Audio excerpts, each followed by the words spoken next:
This is the Unearthing Art Podcast with Michele and Beck Lee, where we dig into the messy reality of making art that matters, raw and real conversations about being an artist, navigating the creative process, and expressing our honest and sometimes weird selves. So in the last episode, Michele, I just come back from visiting you in Melbourne. We'd been to the National Gallery of Victoria together. I'd bought a fabulous book all about Agnes Martin. I was completely juiced up on the inspiration, I have to say. And it really led to yet another shift in my thinking about and my feeling about my art, which started just before I headed to Melbourne. I'd had a day in the studio where I felt like I was really solving some problems, to put it that way. And then on the plane down to Melbourne, I was listening to a podcast about intuition. And, you know, sometimes when people say things just a particular way and it kind of rings a bell for you and you're like, oh, hang on. And I realized that in the studio the day before, I had been problem solving in my mind, I'd been thinking about other people, thinking about external circumstances, thinking about how to make something where all the pieces could fit together so I could produce a final painting, if you know what I mean. I was kind of being a bit mechanical. I'd slipped into a kind of mechanical mindset around it. In that moment, I thought, if it was just me, if it was just what my intuition wanted me to do, I don't think it would be like that. And then I went to the gallery with you, and then I spent a whole day immersed in Agnes Martin, who completely took herself to the desert and lived and made art. Surrendered. Yes, and created this amazing container where she could completely surrender to her own guidance, intuition, however you want to think about it, however it works for you. Yes, I've come back and looked at the work on the walls and cleared some stuff away, and just, it's a breath of fresh air through my studio and in my mindset about how I want to express what I have within me, rather than trying to kind of Tetris block fix ideas and solutions about this or that about art, or whether it should be this way or that way, but more letting that internal expression just burst forth. And it feels like a breakthrough, and that's kind of what we were talking about, how we can have these breakthroughs in perspective, in insight. It can feel like a whole new world, you know, like it's a new version of Beck in the studio now than it was a week ago. Yeah, and I think what's happening, or what I'm seeing happen for you, is this really big shift in identity and becoming more and more clear on what you want, you know, as an artist, how you want that lifestyle to exist, how you want to fully express yourself. I think there's so many filters that we have, and there's a lot of blocks that we have that we aren't even aware of, I think. And that's why I think breakthroughs are super important, when we're really, I guess what I like to look at is, you know, you're really becoming more of yourself every breakthrough, you know? That's it. Yeah. And it's a constant surprise to me, because each breakthrough, each is like a layer of onion, you know, peeling the onion back. And when it happens, it feels like, oh, this is it.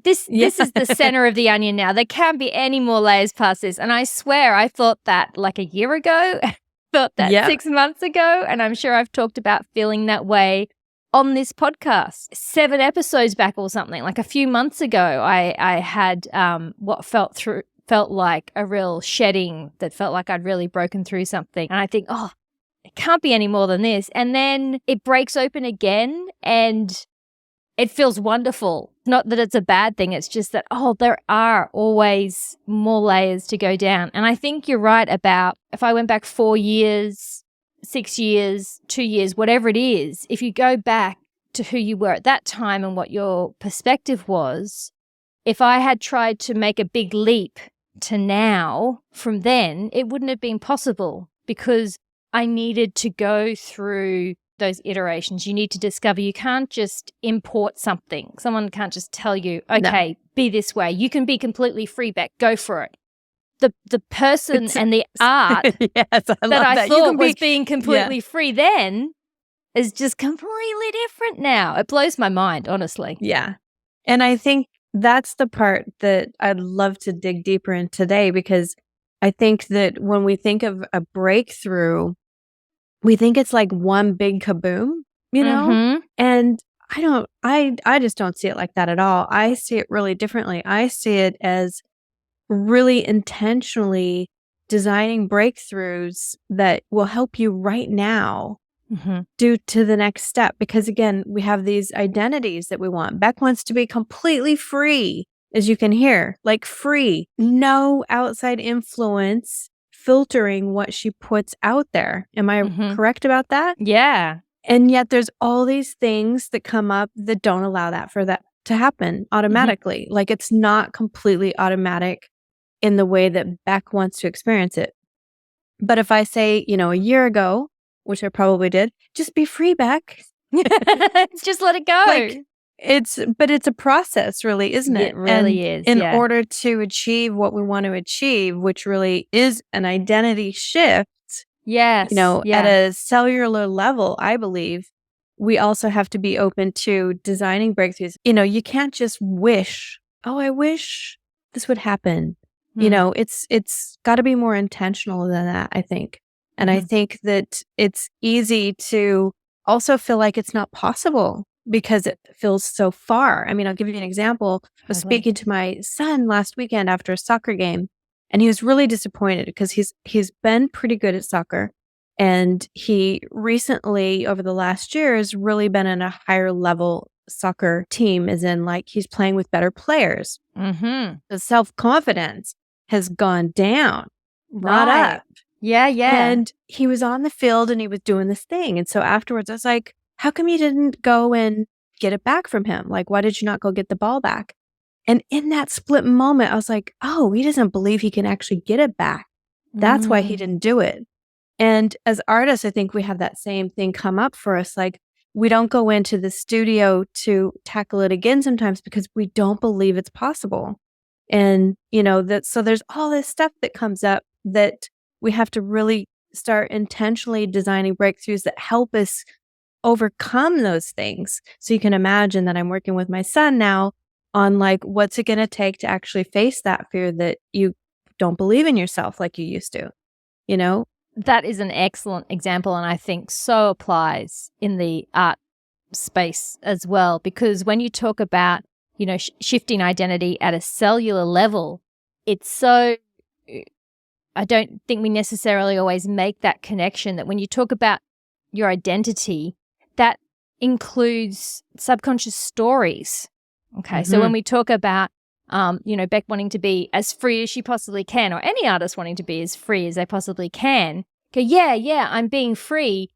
But in your identity, there's something that says, yeah, be free, but don't forget that you have to be this way to fit into your family. Don't forget that you have to be this way to be successful as an artist. Don't forget that you have to be this way to not look like a weirdo or something, or for other people to understand you, or whatever it is. And those can be really core stories that are happening inside, sometimes running so automatically, so deeply, like you say, at a cellular level, that you don't even see them as an option to change. But that's what you're breaking through. That's what you're shifting. And that's what, like you say with your son, you might not even see that as a possibility because of what's going on. So the ability, which I know because I've worked with you, Michele, to have a step back, to go through the kind of teaching that you do, it reveals some of those hidden identities, stories, beliefs. There's a lot of different pieces to it, keeping you from going that next step, achieving what you want, the next step, the next iteration. A breakthrough helps us advance. And for me, I literally cannot function in my studio without consciously doing them all the time. I love it. It's a bit addictive, isn't it? It is, because you evolve, you grow, you make stuff that's interesting. Your collectors love it. Like, there's so many wins that happen from intentionally working on having breakthroughs in your art practice, and the ripple effect's huge. I mean, I just think that the more you get really good at kind of looking at things the way they really are in reality, as opposed to like, I don't know why I'm not getting in the studio. It's just not happening. Exactly. That's what I was going to ask you about. I think the implications of not having breakthroughs, it can get really tangled. It can get really messy, I think, because the way that has looked like for me in the past, and when I say in the past, last week, you can have a lot of different feelings and kind of symptoms happening. Like, you can have this feeling that you want to do something bigger and I mean like more significant to you, but you can't quite work out what that is, because, and the reason you can't see that is because you have these kind of limitations I was talking about. This is what it feels like to me. You're caught in this more limited view, and you're kind of just going in circles. And I think that's where these feelings, like when I felt really frustrated in the studio, when I felt like I'm trying a lot of different things, but nothing's feeling satisfying, it's not working for me. I think you would have diagnosed that previously as kind of like a growth opportunity. Something's going on there. But what it takes to actually, it's not, oh, something's going on, I have a growth opportunity, click my fingers, then it happens. You got to actually, like you say, dig into the uncomfortable part instead of just keeping to try and push the old ways and your previous way of being and doing. Because you've talked to me about this, Michele. In some ways, part of you's already moved on, and part of you hasn't caught up. That's what's happening there, isn't it? Like, your vision part knows that there's something ahead where she wants to be. But there's something about you, about some other part of you that's not ready to go there yet. And so you get caught in this kind of stuck feeling place. When I started really understanding the power that I could have to change things, and I think that's the part that I think we have a lot more control over it than we think. I think that we think like, oh, we just get in the studio, I'm going to quickly produce more paintings, I'm going to work on some finished pieces. And my answer to that is actually like, let's take a step back, because if you can take a step back, you're going to be able to get through those pieces even quicker with less struggle. And I think that's the part where I hear, some artists say like, I'm really busy, I'm working on a series, or I'm already selling, I don't know how to fit this in and fit this kind of this process of re-examining. Exactly. And to use a breakthrough to advance what you're already working on. Like, it doesn't have to be like, oh, let's just stop everything. It's not like, going to art school and like, let's take 4 years to examine everything. I mean, you can definitely do that, but it's designed really, like, the breakthroughs I'm talking about are really designed to help you make shifts that impact your work right this very second, and very specifically, I think that's the other part about breakthroughs that I think, the myth of the big kaboom, like, well, what is the big kaboom anyway? It's about little specific things that make a shift in lots of areas. It could be beliefs, but it could be something in the studio process that helps you reflect better, so that you can actually go, oh, I can see it clearer. And now I know what to do in the studio. I see a lot of artists get stumped in the studio because they don't have clarity. And for me, the breakthrough process that I'm talking about here really helps me have much better clear vision, so I know what actions to take in the studio, as opposed to thinking about it all the time. So I guess what I'm saying is it kind of takes us out of, yes, we're talking about thinking, but we really are talking about things that move you into action and what those next actionable steps are. For me, this last breakthrough of fresh perspective There's certainly an element there, and I don't know if this is probably an element that in some ways appears across all the breakthroughs that we can achieve. There's an element there of realizing that I've got this, like I've got it. Mhm. I've got it in me. And I feel this very strongly in the studio. If only, if only this tiny little thing, if only I could, they say get out of my own way. If only Mhm. I could trust myself. I do have the answers, but it's like saying, just be free, just be free. There's a lot. There's a lot of involved in work trusting to make yourself. that happen. Yeah. Yeah, definitely. And I think the other part in terms of trusting yourself is also having a vision that you believe in and Mm. trusting that that vision itself is worth pursuing. Mm-hmm. And that is something that, I think can mislead us, because if we don't have a vision that's something that we really genuinely care about, I feel like it's easy to turn our back on it. It's easy to be like, get to that later, because it gets hard sometimes. And this is the reality of anything. It's not like exclusive to art that art is the only hard thing in the world. It's like as anything, even parenting for that matter, like it gets hard. But if you have a vision for what you want it to be, that is part of creating those breakthroughs, so that you have a vision that you want, and then you design the breakthroughs to help you get that vision. But I think there's a lot of unclear visions that are happening. Like it's a bit too muddy. It's a bit too, it's over there somewhere, and it's not really specific enough. Again, I think some of that goes down to getting invested into a vision that you care about, even if it scares you. When I say scare, like we feel vulnerable about it, and Admitting we feel that that's what we want. Yeah. Yeah. And we feel a bit exposed. I mean, I'm going to have a solo exhibition, and as much as I wanted it, I feel extremely exposed, that I'm doing that. And that's something that I have to walk through in a way that I have to just overcome that. Do you think that when you talk about having a vision, someone might feel is so far away, like maybe whether it's a distance or a vagueness thing, and then you're talking about trying to create these breakthrough points on your way to that? Is it useful to articulate a vision that's specific and also maybe a certain distance, like within a year, or as in thinking of something like if your vision, let's say, was to have a solo exhibition in New York, somewhere or other, I don't know, in the Museum of Modern Art in New York. That's a place. And you might say, well, that's a big vision. Would it? Yeah.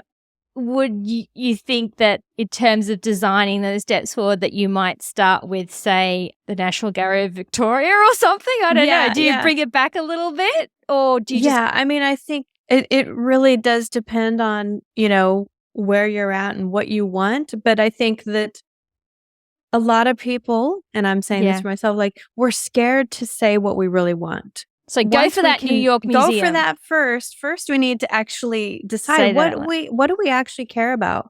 What lights a fire under us? Because when we know that there's this burning desire, again, when it gets hard, because it's going to get hard, like art doesn't always come out perfectly. FYI, I'm laughing at myself like every time I'm in the studio.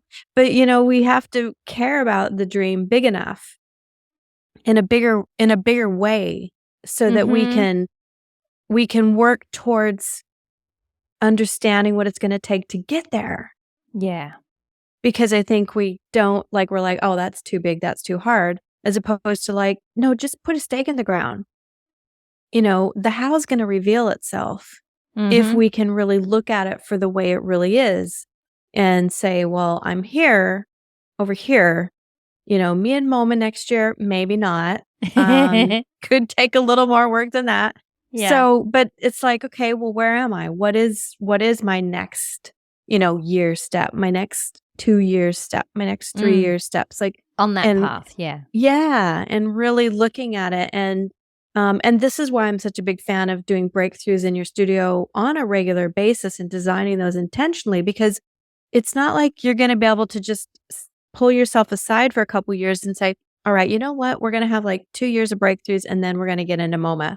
Like it's and then not we'll be like set that. and everything will be like daisies from then on. Nothing. I mean, it's no other changes. Yeah, exactly. It doesn't really work like that. But if you can make continual breakthroughs and you can make a 1% change on a regular, consistent basis, it's like working out. What does the workout trainer tell you to do? He doesn't say go in and lift, your maximum weight in one day and then you're going to have all these ripped muscles. No, it's the same thing. You're going to have a rip something. Exactly. Yeah, you will have a rip something.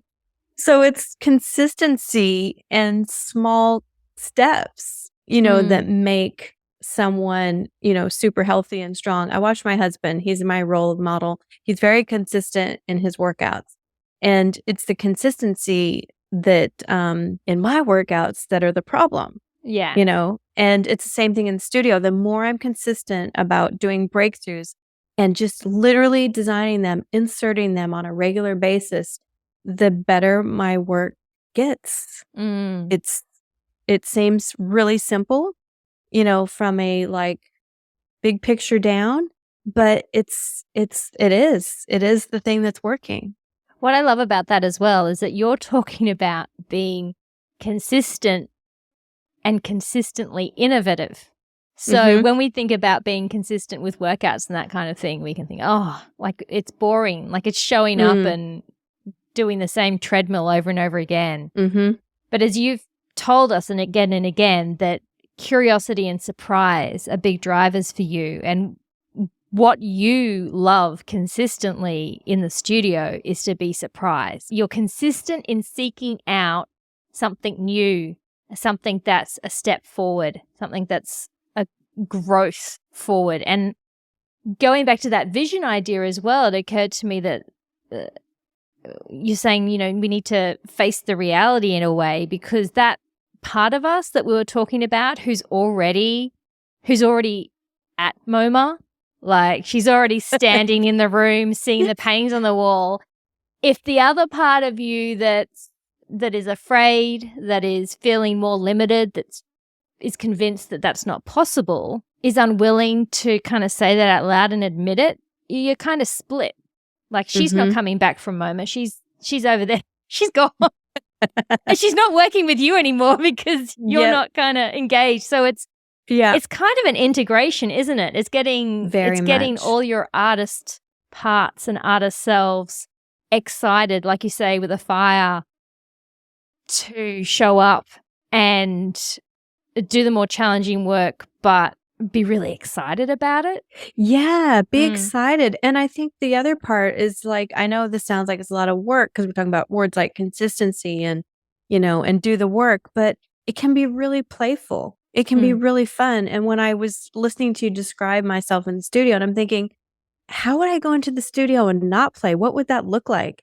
That does not sound fun. I'll tell you. Do you want me to tell you what it would look like? I'm like, you drag yourself in there. You'd look at the paintings on the wall that are half done. You're like, what am I doing with this work? You're like, maybe if I add some of this, maybe if I add some magenta, it'll brighten things up. But I don't feel like that doesn't, what else am I going to do? Like, so right. The heaviness. It becomes a drudgery. It's very heavy. It's very heavy.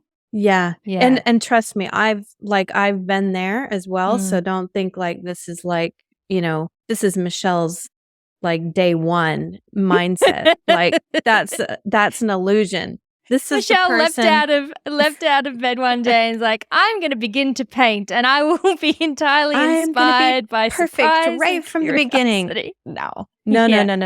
It was like it's like a code that I cracked along the way, and it was painful and struggling, and so I can appreciate the heaviness of that, and that's why when I started realizing what could actually help me instead, I was like, now I look back and I'm like, why would I do it any other way? It doesn't make sense to me. Well, that's what we're talking about, isn't it? That's the exact thing that is the signal of, I got to change this up because this is not how I get to be a happy artist. This is not how I get to be a successful artist. This is not how I get to make my best work, something that's unique. That's what I really feel like I have within me to make. It's not how I run a sustainable business. That feeling of heavy drudgery doesn't fuel art, really.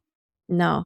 And not only does it not fuel it, you literally will stop at some point because it's just in the too hard, painful bucket. Like, that's I don't know what the definition of insanity is for artists specifically, but repeating yourself doing that over and over and over, like, that's just, you're going to eventually be like, oh, it's not for me.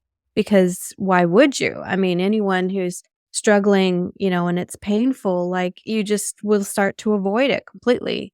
So but I wanted to say today, like, it doesn't have to be that way. It's common that we feel that way. But knowing what I've gone through in my process, I know that it doesn't have to be that way. And there's a way to actually fuel you in a way that gives you energy instead of depleting you, and taking from you and struggling and feeling confusion. Like, because art is around, really getting in touch with your fully expressive self, right? Like, and what gets you excited to do that in a way that does not put the barriers up, in a way that allows you to get in there and, like, try things that you haven't tried before, because that's where the new comes from. That's where the playfulness comes from. And that's where it becomes more fun. And, when I look at breakthroughs, I look at them as like, well, this is fun. It's doesn't have to be tricky. And it's also something that you can integrate from the beginning. Like, if you're starting from scratch and you want to create a whole new body of work, or if you want to really improve the work that you're working on in a series already, this is super great, for that as well. So I guess what I'm saying is, like, if you're feeling trapped in your artist bubble, you don't have to be. You can definitely start designing breakthroughs. And what that really looks like for us as artists individually, we're really looking at, like, identifying real gaps and actions that fill those gaps that we can take. That's what we're really talking about. So that's, if you're feeling, you're over here and you want to go over there, what are those real gaps? And what are those real actions? And how do we intentionally create things that help us get from A to B? Like bridges. Yes. Imagine what the bridge will be between where you are now and where you want to be. Sounds simple, but you can really get a lot out of that. Yes. Yeah. And again, the bridge has many steps, but they're doable steps as opposed to one giant hike that you can't even manage. Yeah. And I think it takes something you mentioned earlier. It takes clarity, like real honesty about where you are now and real honesty about where you want to be. And then I think a lot of imagination and trying to access your full kind of potential. And to start to believing in yourself, if you're not already, like, for sure, start believing in yourself. And it first starts with believing the vision of the future that you want.